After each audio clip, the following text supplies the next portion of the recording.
selamat pagi pemirsa. Berita Padang hadir kembali hari ini bersama saya Adini dan sejumlah informasi telah kami siapkan untuk Anda. Berikut selengkapnya.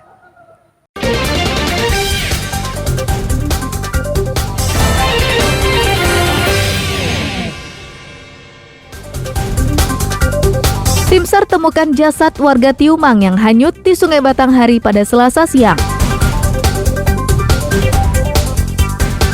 Seorang mama di Padang Panjang berkomplot dengan kemenakannya sendiri untuk mencuri sepeda motor.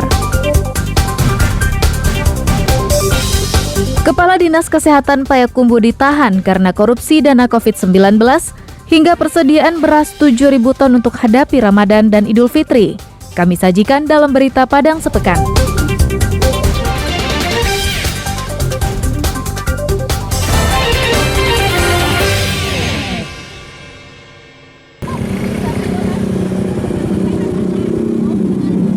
Setelah melakukan pencarian selama 2 hari, tim SAR gabungan berhasil menemukan jasad Suprihatin, warga Tiumang, Darmasraya, yang hanyut di sungai itu pada Selasa siang.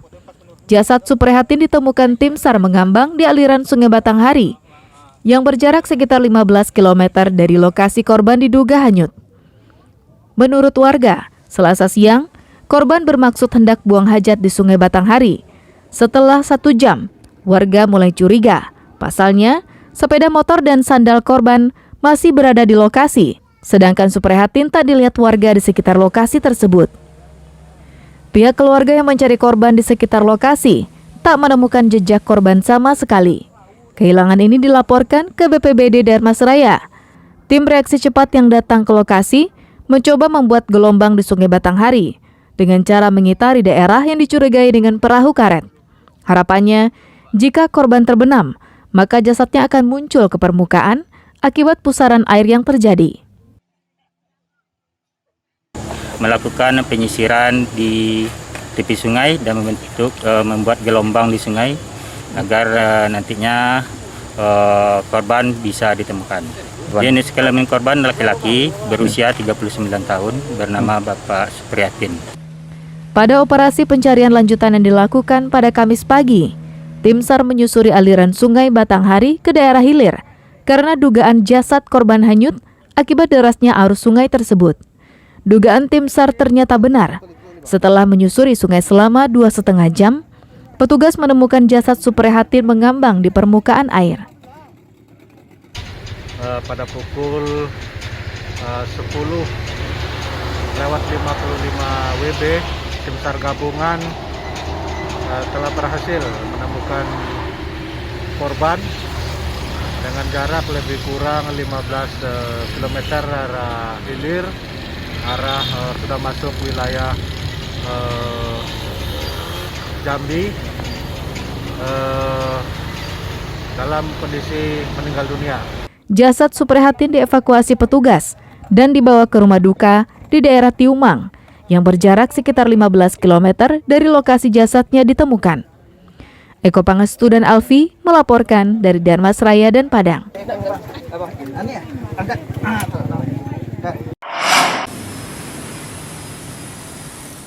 Usai pemerintah mencabut subsidi untuk minyak goreng kemasan, harga di pasaran kini mencapai Rp25.000 per liter.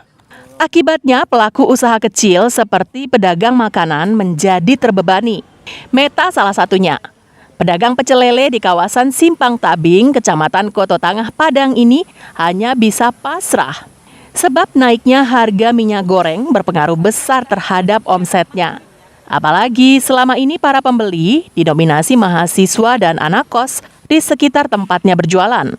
Ibu 2 anak tersebut berharap pemerintah mengkaji ulang pencabutan subsidi minyak goreng tersebut. Karena hal itu sangat membebani masyarakat. Apalagi di tengah melonjaknya harga berbagai kebutuhan menjelang masuknya bulan suci Ramadan.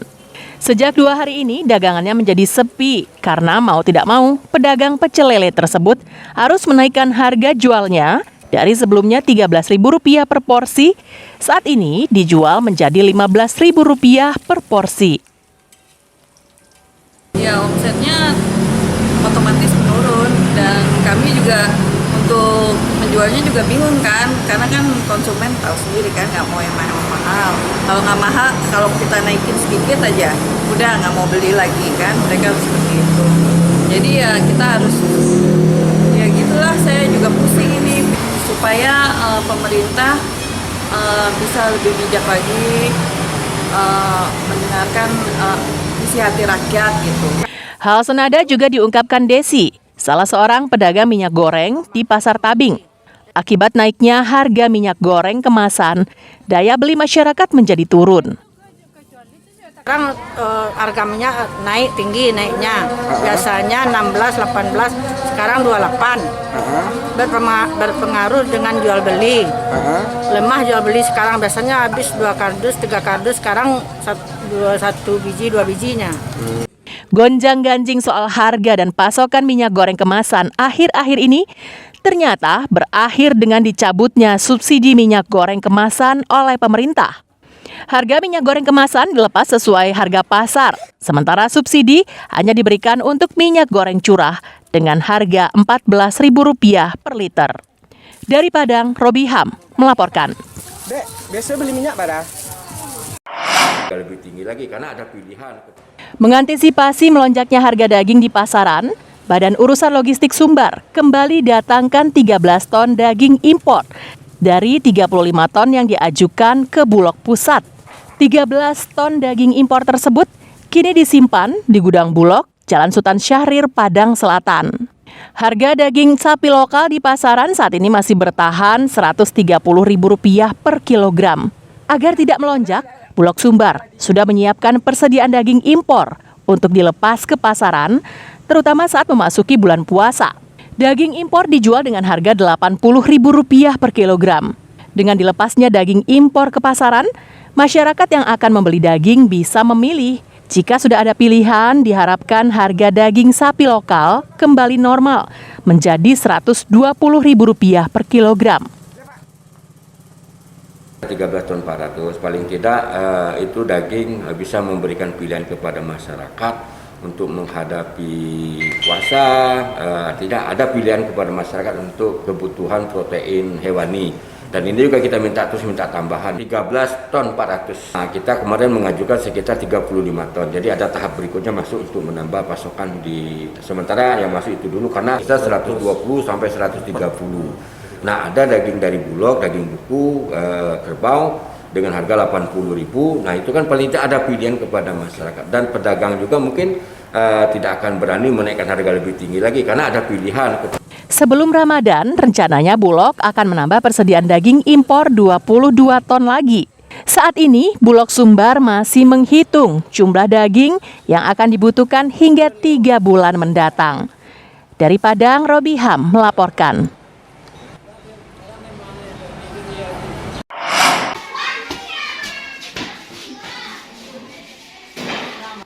Kori cilik dari Nagari Koto Tinggi, Kecamatan Baso, Agam, Muhammad Rafa Vino Firdaus masuk dalam daftar peserta Lomba Kori-Koriah Cilik Indonesia yang digelar oleh sebuah stasiun televisi nasional di Jakarta.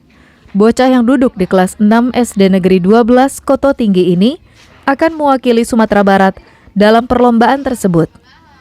Muhammad Rafa adalah anak kembar dari pasangan Fitri Susanti dan Novardi yang berprofesi sebagai buruh tani. Sejak masih duduk di taman kanak-kanak, Rafa sudah menunjukkan bakatnya dalam melantunkan ayat suci Al-Quran. Bersama Muhammad Rafka Vino Firdaus, saudara kembarnya Rafa selalu memanfaatkan waktu luang untuk berlatih agar bisa menjadi kori terbaik. Rafa bertekad bisa memberangkatkan kedua orang tuanya umroh ke Tanah Suci jika berhasil menjuarai lomba tersebut. Mimpi itu tentu saja bukan suatu yang mustahil, mengingat banyaknya prestasi yang telah diraih sejak duduk di taman kanak-kanak. Mulai dari juara lomba tingkat SD hingga tingkat Provinsi Sumatera Barat sudah pernah disabetnya. Karena lihat Hafiz Cilik Indonesia dan lihat abang-abang dan kakak di samping rumah. Terus? Juga ikutin lomba ngaji di masjid belakang. Biar bisa umrohin bunda. Selain pandai bergaul dan patuh kepada orang tua, Rafa juga dikenal gigih dan ulet. Prestasinya tidak saja di bidang tahfiz dan tilawah, namun juga di bidang pengetahuan umum dan menjadi juara kelas. Dari beberapa perlombaan yang dia ikutin, alhamdulillah ada kebagian juara. Selama ini dia kan cuman tahu pertandingan yang di Sumatera Barat aja. Semoga dengan dia ikut lomba kori-kori ASI Indonesia ini dia tahu ternyata seperti inilah perkembangan Al-Quran di Indonesia. Ternyata lebih banyak yang jauh lebih bagus dari dia, sehingga semangat dia untuk belajar Al-Quran semakin terpacu.